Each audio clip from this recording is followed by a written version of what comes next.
الإنجليزية تعتبر من أهم اللغات الموجودة في الوقت الحالي، لأن بكل بساطة أكثر من 60% من سكان هذا الكوكب يحجون إنجليزي. بس هل أكو طريقة سهلة تتقن هاي اللغة وتخليها بجيبك؟ خليك بهذا الفيديو وما راح تعرف صراحة يعني.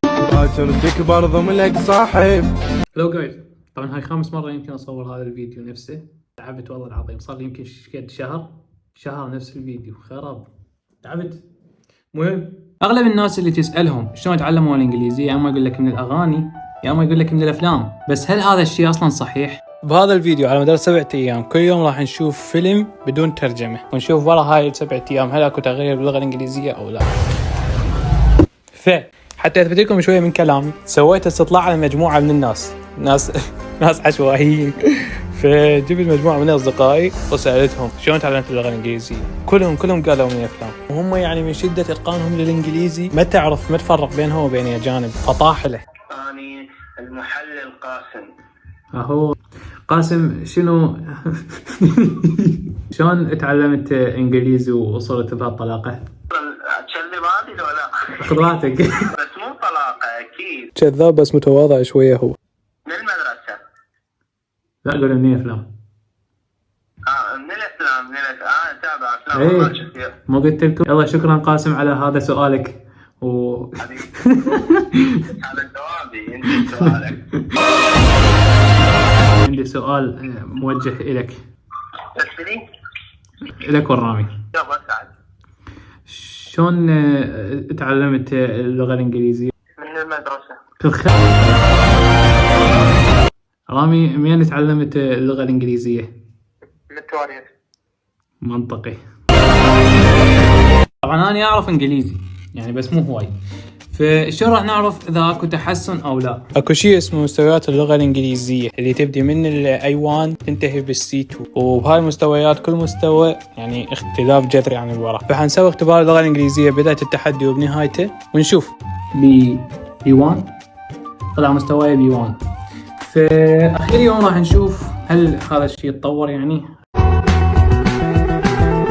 اختاريت أفلام سلسلة أول رش أوار. صح إنه من التسعينات يعني كلش قديمات، بس جاكي شان كان بيها يعني ما يعرف يحكي إنجليزي كلش يعني بالسلسلة، وبالحقيقة كان ما يعرف يحكي إنجليزي. What's up, my nigga?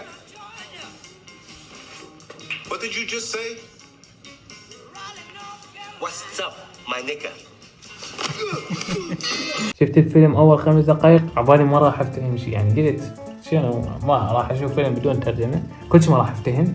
أخلص الفيلم احتمال أعرف لي كم كلمة لو هاي. شلون يعني أقول يعني ما كنت متوقع أصلا إنه أفتهم الفيلم، بس ما أدري خلصت الفيلم فيلمين يعني خلصت فيلمين بدون أي لا ترجمة ولا أي شيء، بس أخذتني شوية على الحكي وكملت الفيلم طبيعي عبالي أقدر أشوف فيلم يعني مترجم.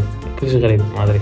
اليوم الثاني والثالث همين نزلت، خاصة إنه دا أشوف نفس السلسلة يعني نفس السلسلة يعني نفس الفيلم نفس الممثلين نفس الهاي، وما أدري قمت بسرعة يعني أتأقلم ويا الموضوع. وشنو يعني خرب إن الفيلم السلسلة غير ما جاكي شان هاي سلسلة شقاقية، خاصة هذا الأسود هذا كلش يضحك. كلين اسمه كلين. حكي يعني كلش سريع، شلون ما تجيلك ويا واحد ما يعرف يحكي انجليزي ده ضعيفه وواحد يحكي كلش سريع.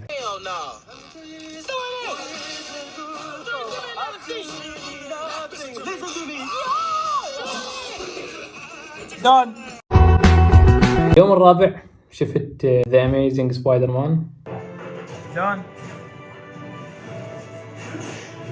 شفت بس الفيلم الأول. شنو مو حلو بسبايدر مان؟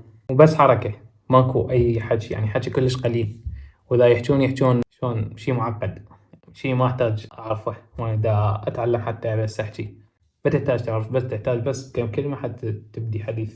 How are you guys؟ اليوم الخامس والسادس كل شيء ما شفت.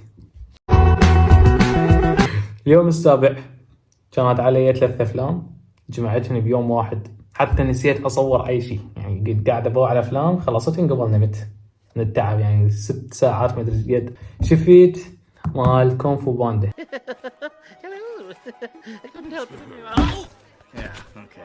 يعني صح هو انيميشن وهاي، بس انجليزيته حلوه سهله.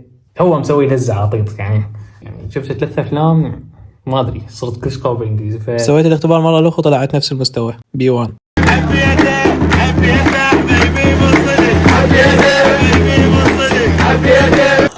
حياة اليوتيوبر صعبة.